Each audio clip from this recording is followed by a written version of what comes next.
#Ask Dr. John Watson type చేసి మీ questions అడగండి, తప్పకుండా రిప్లై చేస్తాను. యశ్వంత్ గౌడ్ 8023 హెయిర్ ట్రాన్స్ప్లాంటేషన్ చేయించుకోవడానికి బెస్ట్ సీజన్ ఏంటి? సమ్మరా, వింటరా, రైనీ సీజనా అని అడుగుతున్నారు. మీలో చాలామందికి ఇటువంటి డౌట్ రావచ్చు.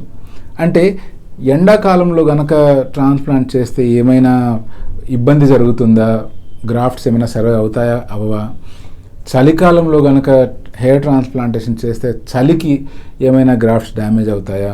దీనిలో నుంచి పుట్టుకొచ్చిన డౌటే ఏంటి అంటే ఏ సీజన్ అయితే హెయిర్ ట్రాన్స్ప్లాంటేషన్ చేస్తే రిజల్ట్ బాగుంటాయి అని చెప్పి.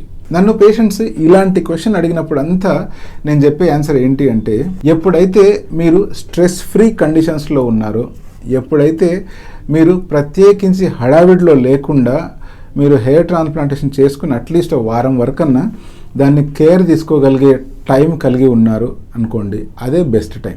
అంతేకాకుండా ఎప్పుడైతే మీరు ఆయిల్స్ కావచ్చు, హెయిర్ ట్రీట్మెంట్స్ కావచ్చు, మెడికల్ ట్రీట్మెంట్ కావచ్చు, and semi invasive procedures like PRP, stem cells ఇవన్నీ ట్రై చేసిన తర్వాత కూడా మీరు అనుకుంటున్న హెయిర్ గ్రోత్ రావట్లేదు అనుకోండి, దానివల్ల మీ పర్సనల్ లైఫ్, సోషల్ లైఫ్ చాలా వరకు డిస్టర్బ్ అవుతుంది అనుకోండి, అటువంటప్పుడు మీరు డెఫినెట్గా హెయిర్ ట్రాన్స్ప్లాంటేషన్ చేసుకొని మళ్ళీ మీ హెయిర్ని పొందుకోవచ్చు.